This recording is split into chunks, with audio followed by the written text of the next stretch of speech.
Je m'appelle Ojinatega Abogidi, et je viens du J, dans l'état du Delta, au Nigeria. Pendant 3 décennies, j'ai œuvré dans l'obscurité en tant que haut fonctionnaire avec une mission précise, faire taire la voix des chrétiens. Ma tâche était de faire oublier aux fidèles les paroles, porteuses de pouvoir, en confondant leur langue lorsqu'ils essayaient de prier. Il a place des mèches spirituelles sur ses lèvres, de sorte que même s'il ouvrait la bouche, rien d'important n'en sortait. Et j'ai été extrêmement efficace dans ce que j'ai fait cependant. Il y avait 5 mots que nous ne pourrions jamais taire. 5 mots qui, lorsqu'ils étaient prononcés avec compréhension par les chrétiens, faisaient fuir tous les démons preuses dans la pièce en panique, désactivaient le pouvoir des sorcières assignées à leur rencontre, et désincraient tout sortilège, malédiction, plan maléfique, comme s'ils étaient de la poussière. Ces 5 mots étaient notre plus grand cauchemar. Aujourd'hui, je vais vous les dévoiler si vous avez déjà ouvert la bouche pour prier, et senti que les mots n'exprimaient pas votre vérité, ou essayent d'adorer Dieu, et senti un poids opprimer votre poitrine, ou déclare quelque chose sur votre vie,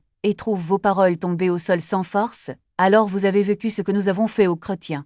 Nous avons attaqué leurs prières, leur langue, leurs déclarations, parce que nous savions quelque chose que beaucoup de croyants ignorent. Les pires paroles. Prononce-t-il avec compréhension ont plus de pouvoir que n'importe quel rituel que nous pourrions accomplir. Le problème est que la plupart des croyants parlent sans comprendre. Ils reptent des phrases religieuses parce qu'ils ont entendu leur pasteur les prononcer, ils déclarent des promesses lues dans des livres sans savoir pourquoi ces paroles ont de l'autorité. Quand on parle sans comprendre, les mots perdent leur intensité, n'ont aucun impact, résonnent dans le monde spirituel et ne produisent aucun résultat.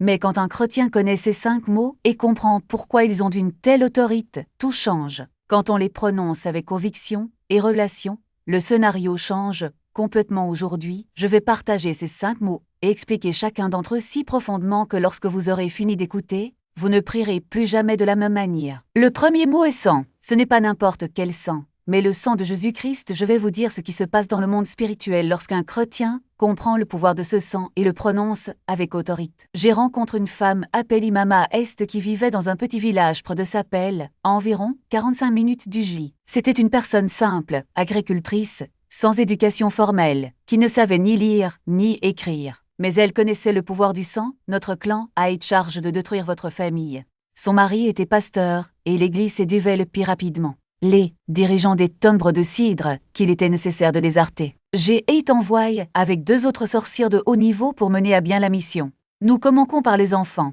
Nous avons envoyé des esprits de maladie aux plus jeunes, un garçon d'environ 3 ans. Au bout de 2 jours, l'enfant a eu une fièvre qui ne s'est pas atténuée. Les médecins n'ont rien trouvé d'anormal, mais le petit était brûlant de fièvre. Nous avons regardé, depuis le plan spirituel, attendant que la mort des esprits pleure. Cours d'hôpital en hôpital à la recherche d'une solution. Au lieu de cela, elle a fait quelque chose qui nous a fait trembler. Il entra dans la chambre où gisait son fils, s'agenouilla près du lit, et dit « J'ai couvert ce garçon du sang de Jésus. » Lorsqu'il prononça le mot sang, quelque chose d'inexplicable se produisit. L'atmosphère de la pièce était remplie de feu, non pas un feu physique, mais un feu spirituel, du genre qui brûle les choses invisibles aux yeux humains. Les esprits que nous avions envoyés se mirent à crier, non pas de colère, mais d'agonie. Le sang les a brûlés. Nous avons essayé de maintenir notre position, d'insister sur la mission, mais elle reptait. Le sang de Jésus couvre cet enfant, couvre ce lit, couvre cette chambre, couvre cette maison. Chaque fois que je disais du sang avec conviction, c'était comme si un mur de feu invisible nous repoussait. En 4 heures, la fièvre de l'enfant est au milieu. Le matin, il jouait comme si de rien n'était. Nous sommes retournés au coven humilié. Les dirigeants m'ont demandé ce qui s'était passé. Lorsque nous lui avons expliqué, le vieil homme a dit quelque chose que je n'ai jamais oublié. Vous auriez dû le voir venir. C'était le sang. On ne touche pas à un chrétien qui connaît le pouvoir du sang.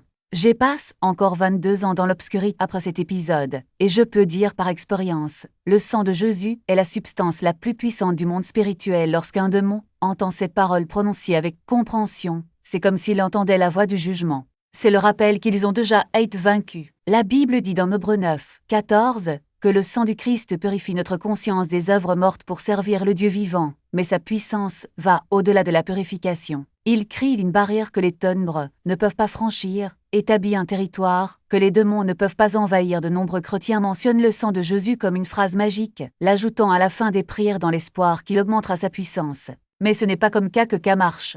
Vous devez comprendre ce que représente le sang. Lorsque vous prononcez ce mot, vous invoquez l'œuvre aiguë au calvaire. Cela rappelle à tous les démons apportis que leur maître a été vaincu sur la croix il y a 2000 ans. Vous déclarez que vous appartenez à un royaume qui ne peuvent pas renverser. Je vais donner un autre exemple. Il y avait un homme d'affaires appelé chef Obi à Port Harcourt. Il était riche selon les normes mondiales. Il possédait 4 voitures, 3 maisons, une entreprise d'importation prospère. Mais il était malheureux. Son mariage s'effondrait, sa santé se détériorait, ses enfants étaient rebelles. Ce qu'il ne savait pas, c'est que son succès avait un prix. Son défunt père avait conclu un pacte avec notre clan 25 ans plus tôt. Le clan a donné la richesse à la famille, mais il nous a également donné le droit légal d'en récolter les membres. Le père paye de sa vie à l'âge de 52 ans, et c'était maintenant au tour du chef Obi. Il avait 50 ans, et notre clan l'avait déjà réclamé. Son nom était inscrit dans nos livres. Nous attendions juste le bon moment ensuite. Le chef Obi a rencontré une chrétienne. Elle n'était pas sa femme, juste une cliente de son entreprise. Mais cette femme a vu quelque chose dans ses yeux, l'ombre de la mort, et a fait quelque chose d'inhabituel. Il a demandé s'il pouvait prier pour lui. Le chef Obi n'était pas chrétien. En fait, il était hostile au christianisme. Mais quelque chose en lui disait oui. La femme a dit une prière simple. Je couvre le chef Obi avec le sang de Jésus. Je romps toute alliance concernant sa vie par le sang. J'efface toute marque sur lui par le sang. J'annule toute prétention que l'ennemi a sur lui par le sang. La prière n'a duré que 2 minutes. Mais quand elle parle de sang, j'ai ressenti quelque chose dans le monde spirituel. La marque que nous avions placée sur le chef Obi Bigan a commencé à se dissiper. Le pacte qui le liait commença à s'affaiblir. Les revendications que nous avions sur sa vie ont commencé à se dissoudre. Je me souviens de la réunion d'urgence que nous invoquée par notre clan ce soir-là. La grande prêtresse était furieuse. Elle a demandé qui a donné l'autorité à cette femme, qui l'a orto ici interféré avec notre mission. Mais nous ne pouvions rien faire. Le sang avait parlé. Et quand le sang parle, toute résistance doit se taire. Elle nous a interdit de continuer à le poursuivre. 2 semaines plus tard, le chef Obi a donné sa vie au Christ. Aujourd'hui, à 73 ans, il a vécu au-delà du pacte, au-delà de la malédiction, au-delà des missions qui lui étaient imposées. Tout cela parce qu'une femme comprenait le pouvoir du sang maintenant. Je veux que vous alliez aux commentaires et écriviez « J'invoque le sang de Jésus sur ma vie ». Lorsque vous écrivez ceci, vous ne faites pas que taper des mots, vous faites une déclaration juridique dans ce domaine spirituel. Ne regardez pas cette vidéo et passez à autre chose. Participez. Écrivez dans les commentaires « J'invoque le sang de Jésus sur ma vie ». Votre victoire commence par votre déclaration le deuxième mot est feu. Pas n'importe quel feu. Le feu du Saint-Esprit. Laissez-moi vous raconter ce qui s'est passé lorsque nous avons rencontré quelqu'un qui comprenait le pouvoir du feu. Il y avait un jeune évangéliste dans une ville de campagne. Il s'appelait Frère Emmanuel. Il n'avait que 25 ans, mais il portait quelque chose que beaucoup de chrétiens plus âgés n'avaient pas. Le feu dans la bouche. Un clan a été engagé par un riche homme d'affaires pour faire taire cet évangéliste. L'homme était impliqué dans des pratiques occultes et Frère Emmanuel prêchait contre la sorcellerie sur le marché. Ses sermons touchaient les clients de l'homme d'affaires. Certains l'on regrette. D'autres ont abandonné l'occulte. L'homme voulait la mort de l'évangéliste. Nous avons envoyé une équipe d'intervention comme possible de cette sorcière, cet opérateur expérimente. Nous pensions que ce serait facile. Il était jeune, il était seul, il n'avait ni argent, ni relation, ni protection. Nous avions tort la première nuit, alors que nous essayions d'entrer dans leur territoire spirituel, nous avons rencontré du feu. Pas seulement du feu autour de votre lit, du feu autour de l'ensemble de votre terrain. Feu bleu, feu blanc, un feu qui brûlait dans des couleurs que je n'avais jamais vues auparavant. Nous essayons de pénétrer sous différents angles, par le haut, par le bas, à travers les murs, à travers le sol. Quelle que soit la direction dans laquelle nous nous approchions, nous rencontrions du feu. L'une des sorcières de notre équipe a suggéré « Attendons qu'il s'endorme. Le feu s'atténuera lorsqu'il s'endormira. Alors on attend. Nous observons. À 23 heures, il priait toujours. À minuit, il priait encore. 1 heure du matin, j'ai continué la prière. À 2 heures du matin, il s'est finalement couché. Mais l'incendie ne s'est pas éteint. Au contraire, cela brûlait encore plus fort. Nous pouvions l'entendre même lorsque nous dormions. Il parlait en langue. Ses lèvres bougèrent. Des sons sortaient de sa bouche. Et chaque bruit alimentait le feu autour de lui. Nous sommes retournés au Coven le lendemain matin sans avoir rien accompli. La grande prêtresse demanda ce qui s'était passé. Quand nous lui avons parlé de l'incendie, elle était furieuse. Vous auriez dû vérifier avant d'accepter la mission, a-t-il déclaré. Ce garçon a du feu dans le ventre. On ne touche pas quelqu'un qui porte du feu. Acte 2, 3 dit que des lampes de feu sont apparues et se sont posées sur chacun d'eux. Ce n'était pas de la décoration, c'était des armes. Le Saint-Esprit est venu comme un feu parce que le feu détruit, le feu purifie. Le feu crée des barrières que les ténèbres ne peuvent franchir. Lorsqu'un chrétien comprend le feu, lorsqu'il prie pour le feu, lorsqu'il porte le feu, il devient intouchable, non pas parce qu'il est spécial, mais parce que le feu est spécial. Le Saint-Esprit est spécial, et là où il demeure en plénitude, aucune obscurité ne peut subsister. Laissez-moi vous raconter un autre cas impliquant un incendie. Il y avait une jeune fille appelée Adaï Yaonicha. Elle n'était ni pasteur, ni femme de pasteur. Elle n'était qu'une couturière qui travaillait dans un petit magasin, produit marche. Mais sa vie de prière ferait honte à la plupart des chefs religieux. Chaque matin, à 4 heures du matin, elle se réveillait et priait pendant 2 heures. Et ce n'étaient pas des prières timides, c'était des prières de feu. Elle a dit, « Saint-Esprit, libre ton feu, que le feu tombe sur ma vie, que le feu m'entoure, que le feu passe devant moi et derrière moi. » Notre coven a reçu pour mission de ruiner votre entreprise. Une femme riche aux marches était jalouse de la cliente le croissante d'Ada. Elle est venue nous voir et nous a payé pour la faire sortir du marche. Nous envoyons des esprits de confusion pour que cela fonctionne sous les coutures. Nous envoyons des esprits de perte pour chasser vos clients. Nous envoyons des esprits de panne mécanique pour casser vos machines à coudre. Pendant 2 semaines, rien ne fonctionne. Chaque esprit que nous avons envoyé s'est approché du magasin et est revenu. Il ne pouvait pas entrer quand nous avons demandé pourquoi. Tout le monde a répondu la même chose. Il y a le feu. Nous ne pouvons pas passer à travers le feu. Nous avons intensifié la mission. Nous avons envoyé des esprits plus puissants, d'anciens démons qui opprient depuis des siècles. Même eux ne pouvaient pas y pénétrer. Le feu autour d'Ada était impénétrable finalement. La grande prêtresse elle-même se projeta dans le domaine spirituel pour voir ce qui se passait. Quand elle est revenue, elle tremblait. « Laissez cette fille tranquille, ordonna-t-il. C'est une fournaise. Elle n'a pas seulement du feu autour d'elle, elle a du feu en elle. Le feu dans ses tripes, le feu dans ses os, le feu dans ses paroles. Vous ne pouvez pas combattre quelqu'un qui est en feu. Nous rendons l'argent de la femme riche et refusons la mission. » C'était l'une des rares fois où notre clan se retirait d'une cible. Ada n'a jamais su ce qui s'était passé. Je n'ai jamais su que j'étais attaque. Je n'ai jamais su que nous avions essayé de le détruire. Elle continuait simplement à prier ses prières enflammées chaque matin, complètement inconsciente du fait que ses prières créaient un bouclier impénétrable autour de sa vie entière. C'est ce que fait le feu. Il protège même lorsque vous ne savez pas que vous avez besoin de protection. Il mène des batailles que vous ne voyez même pas. Il détruit les missions avant qu'elles ne se manifestent. Je dois être honnête avec toi. Chaque fois que je partage des histoires comme celle de Frère Emmanuel, quelque chose remue en moi, la culpabilité, le regret. J'étais de ceux qui essayaient de faire taire les chrétiens comme lui. C'est moi qui envoyais des esprits pour confondre vos paroles et voler vos messages. Et maintenant je vois les dégâts que j'ai causés. Et je veux en défaire chaque partie. Je veux donc parler de quelque chose appelé le protocole de victoire des 21 jours. Il s'agit d'un système complet permettant d'identifier et de détruire les 7 stratégies les plus courantes que nous utilisions contre les chrétiens lorsque j'oppresse encore dans l'obscurité. Ce protocole a été développé par des croyants qui comprennent le combat spirituel, et je l'ai moi-même vécu après ma libération. Cela faisait partie de mon processus de guérison. Apprendre à reconnaître et à décomposer chaque mission que j'avais aidé à lancer. Si Frère Emmanuel avait connu ce protocole, il aurait compris encore plus le feu qu'il portait. Si Maman Esté avait traversé ces 21 jours, elle aurait encore plus d'armes dans son arsenal. Le lien est dans la description. N'attendez pas. L'ennemi n'attend pas, il décrétait. Ce n'était pas une demande. C'était un ordre. Et quelque chose s'est produit cette nuit-là. Le fils de sœur Béatrice, qui ne connaissait jusqu'alors que les rues et la bouteille, s'est réveillé avec une crise. Ce n'était pas une crise ordinaire. C'était comme si quelque chose lui était arraché. Il a vomi, transpire, tremble.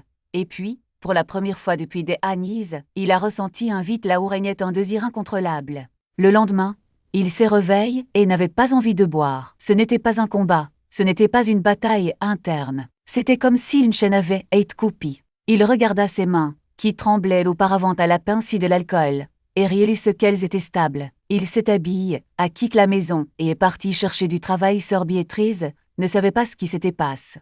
Tout ce qu'elle savait, c'est que pour la première fois en 13 ans, son fils rentrait à la maison, sans odeur d'alcool. Aucune excuse, aucune rechute. Il vient de s'arrêter. Et lorsqu'elle lui a demandé ce qui avait changé, il a répondu « Maman, je ne sais pas comment l'expliquer. C'était comme si quelqu'un m'enlevait un poids.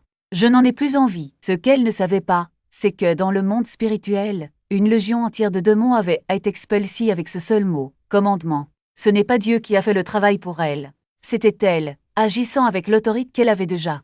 Dieu avait déjà donné l'ordre. Elle avait juste besoin de l'exécuter. De nombreux croyants vivent comme s'ils demandaient la permission d'utiliser ce qui leur appartient déjà. Comme si l'autorité de Jésus était un prêt et non un héritage. Mais la Bible dit, dans Luc 10h19, « Voici, je vous donne le pouvoir de marcher sur les serpents et les scorpions, et sur toute la puissance de l'ennemi, et rien ne vous fera du mal. Ce n'est pas une promesse pour l'avenir. C'est un fait preuve. Vous disposez déjà de cette autorité. Le problème est que beaucoup ne l'utilisent pas. Je vais vous raconter une autre histoire. Il y avait un homme appelé Frère Jonas, pasteur dans une petite ville de l'intérieur du Minas Gerais. Son église n'était pas grande, mais il avait un problème. Chaque fois qu'il essayait de prêcher sur la libération, les gens commençaient à se sentir malades. Certains se sont évanouis, d'autres ont crié, d'autres encore sont sortis en courant de l'église. Les membres les plus âgés disaient que c'était l'œuvre de l'esprit, mais Frère Jonas savait que ce n'était pas le cas. Il l'a vu dans l'esprit. C'était des démontrés jusant à la parole un jour, il décida de ne pas demander à Dieu de résoudre ce problème. Il a décidé d'agir. Au milieu du service, il a hâte de prêcher, à regard de la congrégation, et a dit « Au nom de Jésus, j'ordonne à tout esprit de maladie, d'oppression, de peur et de confusion de quitter cette maison maintenant. Je brise toute œuvre de l'ennemi sur cette église. Je décrète que cet endroit soit une terre de victoire, et non de défaite. Ce qui se passe ensuite a été instantané. Les gens qui se sentaient mal se sont calmes. Les hurleurs se sont hartés. Ceux qui s'apprêtaient à partir s'assirent. Et pour la première fois depuis des mois, le service se termine dans le calme. Ce n'était pas un miracle tombé du ciel. C'était l'autorité de Jésus exercée par un homme qui comprenait sa puissance. Le mot commande n'est pas une suggestion. Ce n'est pas une option. C'est un ordre. Lorsque vous dites « je commande », vous ne demandez pas à vous déclarer. Vous n'attendez pas que Dieu le fasse. Vous le faites dans son nom. Et qu'à change tout, mais il y a un détail important. Vous ne pouvez commander au nom de Jésus que si vous êtes sous son autorité. Si vous vivez dans le péché, s'il y a des domaines de votre vie qui n'ont pas été abandonnés à Dieu, votre autorité est limitée. Parce que l'ennemi ne respecte pas ceux qui ne respectent pas le nom qu'ils invoquent. Vous souvenez-vous de l'époque où les fils de Seva essayaient de chasser les démons dans Actes 19? Ils dirent, au nom de Jésus que Paul prêche, je vous ordonne de partir. Et le diable répondit, je connais Jésus, et je connais Paul. Mais qui es-tu? Et puis, l'homme poste les attaque. Pourquoi?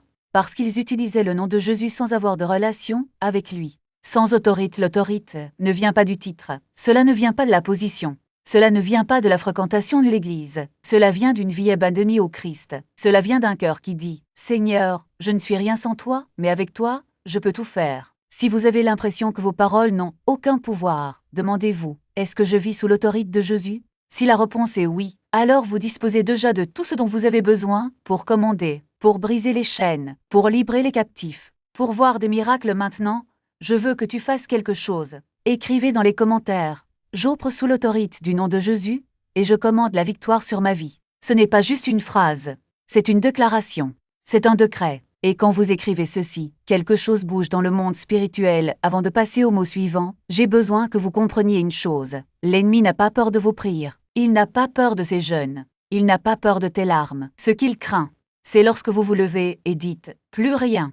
Au nom de Jésus, j'ordonne que cela se termine. Parce qu'à ce moment-là, vous ne vous battez plus, vous gagnez. C'est ce que Dieu veut que vous fassiez. Ne vous battez pas. Ne mendiez pas.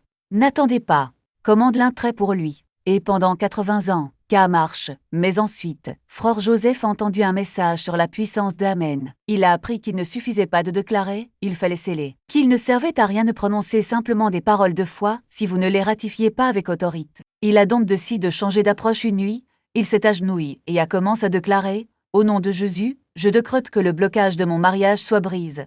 J'ordonne que toute malédiction, toute alliance, toute barrière spirituelle qui empêche ma bénédiction soit détruite maintenant. J'appelle ma femme par son nom, même si je ne la connais pas encore, et je déclare qu'elle est en route.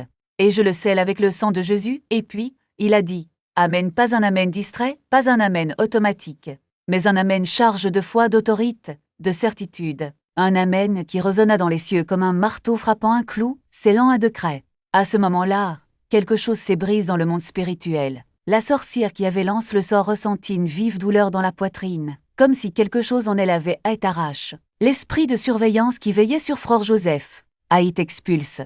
Et le blocus qui empêchait leur mariage depuis des décennies a été levé 3 mois plus tard. Frère Joseph a rencontré une femme lors d'un service de prière. Elle n'était pas seulement une femme. Elle était l'épouse que Dieu avait préparée pour lui. Ils se sont mariés 6 mois plus tard. Et le plus impressionnant, la mort de la première femme, qu'il avait rejetée, c'est la même qui avait jeté la malédiction, est apparue à l'église des mois plus tard pour demander pardon. Elle a dit que la nuit, où Frère Joseph a dit cela Amen, elle a eu l'impression qu'une chaîne s'était brisée en elle. Elle ne pouvait plus dormir, elle ne pouvait plus pratiquer ses arts. Le pouvoir de cet Amen l'avait atteint. Ce que vous devez comprendre, c'est que Amen n'est pas un vain mot. C'est un sceau. C'est un dernier point. C'est la signature de Dieu sur un contrat spirituel. Lorsque vous dites Amen avec compréhension, vous ne faites pas que terminer une prière, vous activez un décret. Vous dites au ciel, c'est règle, il n'y a pas de retour en arrière, il n'y a pas de négociation, c'est fait. Mais voici le problème. Amen n'a de pouvoir que lorsqu'il est prononcé avec autorité. Si vous dites Amen comme si vous disiez au revoir à la fin d'une conversation, il ne fera rien. Mais si vous dites Amen comme quelqu'un qui signe un chèque de plusieurs millions, comme quelqu'un qui tamponne un document légal, comme quelqu'un qui frappe avec un marteau devant un tribunal, alors le ciel répond, et maintenant, nous arrivons au sixième mot. Aujourd'hui beaucoup de gens prient de crête, celle avec Amen, mais continuent à vivre en un jour. Un jour, Dieu me bénira. Un jour ma situation changera. Un jour, je gagnerai. Mais Dieu n'opère pas en un seul jour. Il fonctionne aujourd'hui lorsque Jésus dit « Aujourd'hui, l'Écriture s'est accomplie devant vous » Luc 4h21, il ne parlait pas d'un avenir lointain. Il déclarait un accomplissement immédiat. Lorsque le voleur sur la croix dit « Souviens-toi de moi lorsque tu entreras dans ton royaume », Jésus répondit « Aujourd'hui, tu seras avec moi au paradis » Luc 23h43. Pas demain, pas dans quelques années. Aujourd'hui le problème est que beaucoup d'entre nous vivent coin dans le passé ou anxieux face à l'avenir, mais Dieu est dans le prose. Il ne s'inquiète pas de ce que vous avez fait hier ou de ce qui se passera demain. Il s'inquiète de ce que tu vas faire aujourd'hui. Parce qu'aujourd'hui est le seul jour où vous avez le pouvoir de changer. Il y a l'histoire d'un homme nommé George Muller, un prédicateur qui s'occupait d'orphelins en Angleterre. À un moment donné, lui et les enfants n'avaient plus de nourriture pour le petit déjeuner. Il n'y avait pas d'argent, il n'y avait pas de provisions. Mais au lieu de désespérer, il a rassemblé les enfants et leur a dit « Remercions Dieu pour le petit déjeuner ». Ils ont pris « Remercie », puis on frappe à la porte. C'est un boulanger qui a dit « Monsieur Muller, je n'ai pas pu dormir la nuit dernière. J'ai eu une forte envie de vous apporter du pain. Les voici. » Quelques minutes plus tard, un laitier arrive, disant que sa voiture était en panne juste devant l'orphelinat, et qu'il devait y laisser le lait avant de réparer le véhicule. George Muller n'a pas attendu un jour. Il a agi aujourd'hui. Et il n'a pas dit « Dieu, un jour tu nous nourriras ». Il a dit « Dieu, aujourd'hui, nous te remercions pour ce que tu as déjà fourni. » Et le miracle s'est produit. Le même principe s'applique à vous. Si vous attendez un miracle, arrêtez d'attendre et commencez à agir comme si cela s'était déjà produit. Si vous espérez une guérison, arrêtez de parler de la maladie et commencez à être reconnaissant pour votre santé. Si vous attendez une porte ouverte, arrêtez de vous plaindre des portes fermées et commencez à déclarer que la bonne porte est déjà en train de s'ouvrir parce que Dieu ne répond pas à votre désespoir. Il répond à votre foi. Et la foi n'attend pas que quelque chose arrive. La foi agit comme si cela s'était déjà produit. C'est vivre aujourd'hui comme si demain était déjà une réalité. Alors quand vous priez de creuter, scellez-le avec Amen et dites « Aujourd'hui, au nom de Jésus, c'est fait. » Parce qu'aujourd'hui est le seul jour dont vous disposez.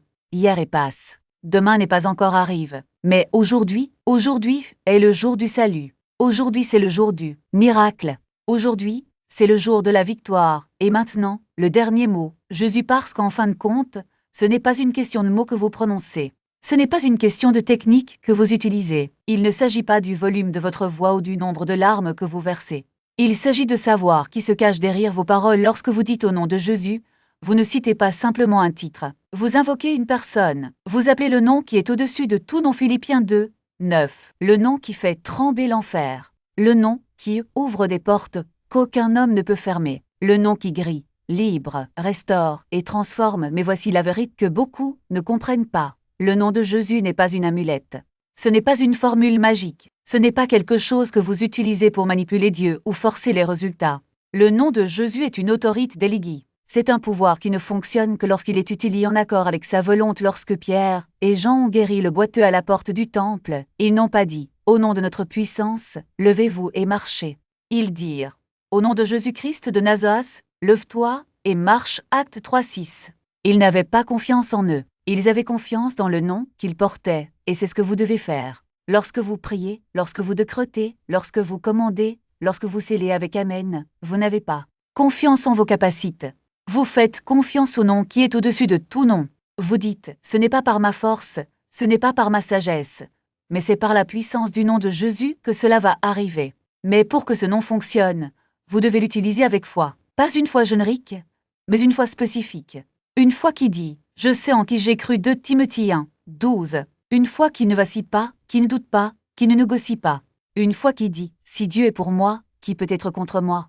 Romains 8h31, il y a l'histoire d'un missionnaire en Afrique qui a été attaqué par un lion. Il n'avait ni arme, ni échappatoire. Alors il a fait la seule chose qu'il pouvait faire. Il a levé les mains et a dit « Au nom de Jésus, je vous ordonne d'arrêter ». Et le lion s'arrêta, non pas parce que le missionnaire était fort, mais parce que le nom qu'il invoquait était plus grand que le lion. La même chose s'applique à vous. Peu importe l'ampleur de votre problème, peu importe la force de votre ennemi, peu importe depuis combien de temps vous vous battez, lorsque vous invoquez le nom de Jésus avec foi, quelque chose se produit dans le monde spirituel. Les chaînes se brisent, les portes s'ouvrent, les miracles se manifestent parce que le nom de Jésus n'est pas qu'un mot, c'est une personne. C'est la parole faite chair Jean 1, 14.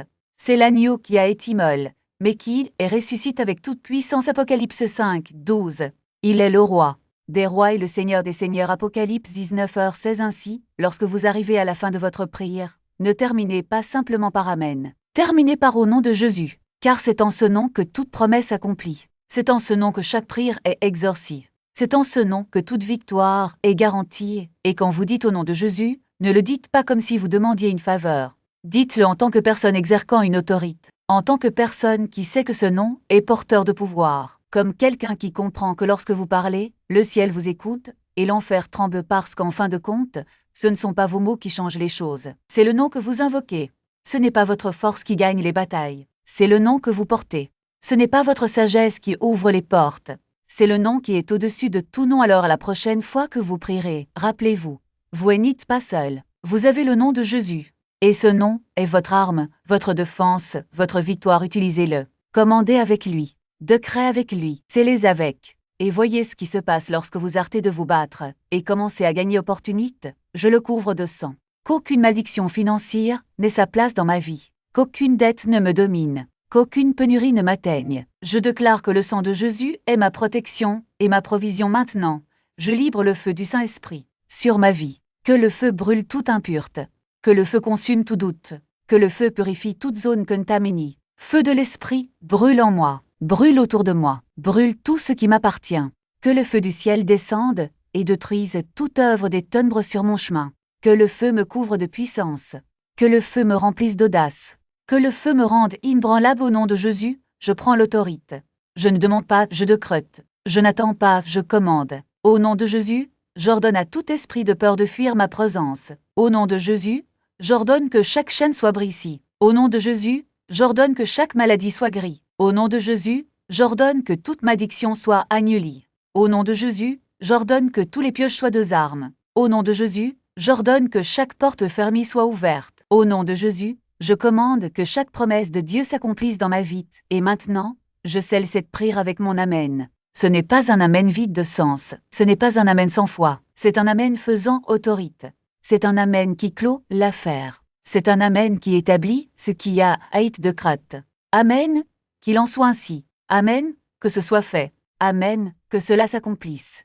Amen, qu'il soit scellé. Amen, que ce soit irrévocable. Amen, que cela soit immuable. Amen, que ce soit définitif. Je déclare qu'à partir de ce moment, les choses en changent. Le sang le recouvre. Le feu brûle.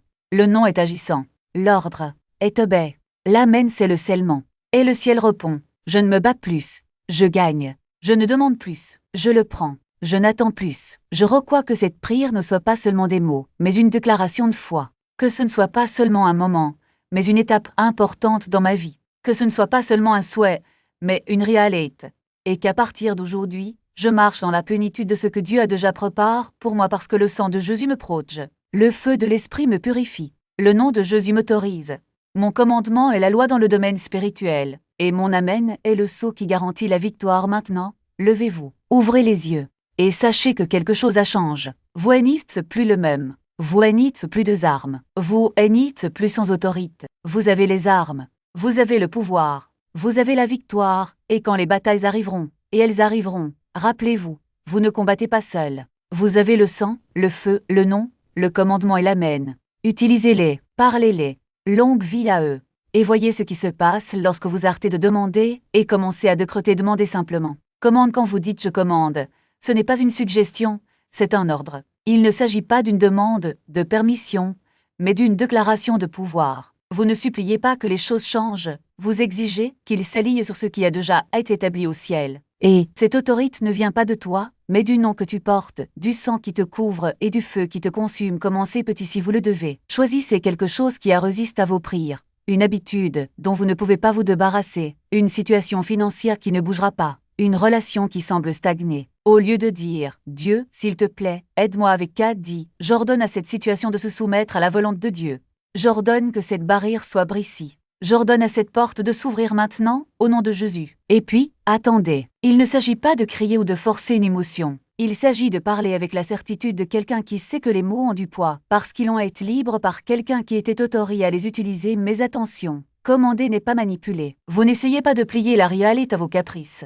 Vous alignez la réalité sur ce que Dieu a déjà décrété. Lorsque vous commandez la guérison, vous n'inventez pas quelque chose de nouveau. Vous activez ce qui a déjà été payé sur la croix. Lorsqu'il commande la prospérité, il n'exige pas une richesse égoïste, mais il livre ce qu'il a promis à ceux qui se mentent avec justice. Lorsqu'il commande la libération, il ne joue pas à l'exorciste, mais exerce l'autorité que le Christ lui a donnée sur les ténèbres. Et voici le secret. L'ennemi ne respecte pas vos paroles si vous ne les respectez pas d'abord. Si vous commandez quelque chose, et qu'au fond vous ne croyez pas que cela se produira, vos paroles perdent leur pouvoir. Mais si vous parlez avec la conviction de celui qui sait que le ciel écoute, que le sang couvre et que le feu brûle, alors même les démons tremblent pour le dernier élément. L'Amen. Je veux que vous compreniez qu'il ne s'agit pas seulement d'un point. C'est un saut. C'est le moment où vous dites « c'est fait ». Il n'y a pas de négociation. Et il n'y a pas de retour en arrière. Lorsque vous terminez une prière par Amen, vous ne mettez pas simplement fin à un dialogue, signe un décret dans le domaine spirituel. C'est comme apposer le sceau d'un roi sur un document. À partir de ce moment, ce qui a été déclaré doit être manifeste,